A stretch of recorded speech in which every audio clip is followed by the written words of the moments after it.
Hi, I'm Dan Moskowitz, one of the developers here at Maxis, and I'm going to show you how to set up and decorate your planet for an adventure. From the Galactic Adventures menu, choose Create an Adventure. Here, choose a starter planet. You'll be able to change almost everything about it, but choose one with an overall landscape that suits your adventure. I'll go with this Mesas one here. Terraform mode has all the basic building blocks for setting up the look of your planet. We'll go through each of the palettes one by one. Similar to Paint mode, there's a palette of complete themes for you to quickly choose from. Clicking on these themes changes the terrain, atmosphere, cliff color, and beach color, as well as the temperature and atmosphere density and the flora on the planet. But they won't change the physical shape of the planet, time of day, or the water level. I'll click on a few to try them out. Here's a lava planet, a frozen ice planet, snow. If you want even finer control of the planet colors, click on the Terrain Colors tab. This gradient on the left controls how the planet is currently painted. It's correlated to the terrain altitude. Basically, you're coloring the mountains and highlands up here and the crevices and the lowlands down here. You can click to grab these sliders, change the positioning of the color marker, and you'll see that reflected down below on the planet. You can also grab these and pull them off to change the positions of the markers, and click on an empty slot to make a new one. So let me click on this one and I'll change the color to, say, a brownish color. And now you can see that as I'm moving this up and down, you'll see that terrain color reflected in my planet. These four colors on the right directly control the atmosphere color, the cliff color, the beach color, and the water color. Let me zoom in a bit so I can see the atmosphere better. I'll click on this, and then I'll just try changing the atmosphere color, and you can see that reflected up in the sky. Cliffs are automatically determined by steep terrain. So here we have some cliff colors, and I will click on different colors to change what the cliffs look like. You can do the same thing with beaches.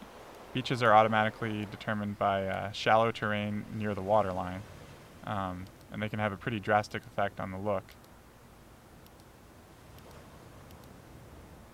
And the watercolor, which lets you change the overall look of the water on the planet. Keep in mind to try out your planet from a bunch of different heights and locations, and remember that most players will be actually looking at your adventure from the ground level. So it's a good idea to go down there and see what it's going to look like and make sure you like the way that it looks on the ground. Let's move on to the Flora tab. This lets you automatically distribute flora across the entire planet. You can still place trees wherever you want individually, but you need to do that from the cast palette. You can select up to 9 different types of flora to show up on your planet, using these small, medium, and large flora slots. I can change them by picking random flora, or I can pick specific ones that I want from Sporepedia. This one here. You can control the density of the flora on your planet with this slider, from maximum density all the way down to no flora at all, and then back up. And now I'll zoom in so that we can talk about the ground cover. If you look closely on the ground, you'll see grass and shrubs. I can choose what kind of look I want for those by clicking on these different choices down here, including a bunch of rocks, ice rocks, and crystal flowers. If I want flowers to appear, I can click this checkbox.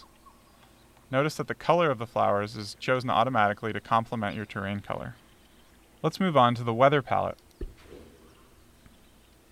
Here you can adjust the time of day your adventure starts at. You can drag this star chart left or right to change the position of the sun.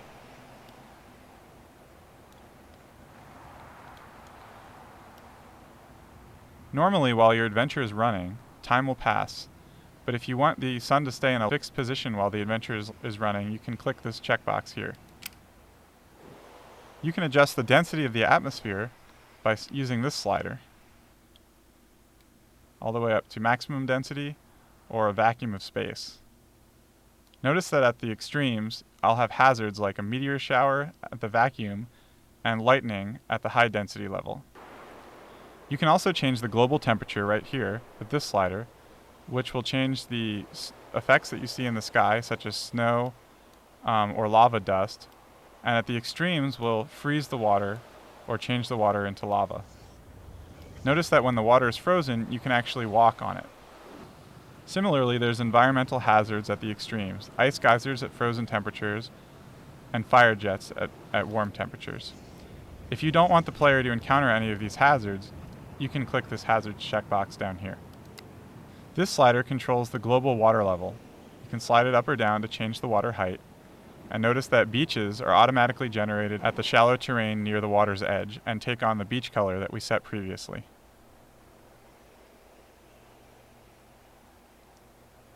Okay, now on to the Terraform palette. These tools help you shape the surface of your planet. Keep in mind that using these after placing your characters, buildings, and vehicles can adjust the placement of your cast.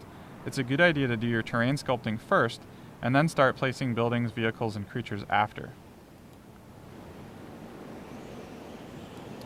Basic tools include hills, ditches, and leveling tools. If I click on any of these, I get a slider to control the size of the effect, as well as one to control the intensity, so I can make a bigger hill by sliding that. For more specific stamps, browse through all the different types. There's continents and islands, oceans and lakes, rivers, and mountains. Some of my favorite are the ones that bring out a story, such as this temple. Make it a little bit bigger. So here you have a temple already set up, like a temple hill. And there's also a bunch of useful special tools, such as terrain leveling. So let's say I wanted to create a town over here. I could use this level platform tool, make it bigger, and then go to the special palette and grab the Flora removal brush. So I have a clearing here to start my town. Another couple cool ones in the special palette are the volcano and lava pits. Let's move that. There we go.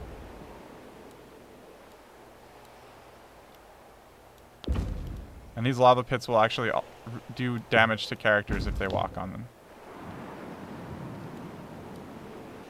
Finally, road stamps can be added to easily draw paths for your planet. These are excellent in directing the captain along a particular route.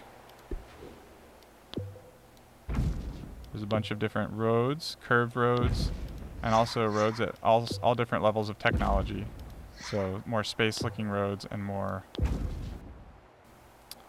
natural modern roads, as well as a bunch of plazas you can use to decorate your environment. From here you can save and publish this planet as a template for other people to make adventures, or go into build mode and make your own. I hope you enjoyed this tutorial, and I can't wait to see what kind of planets the community creates.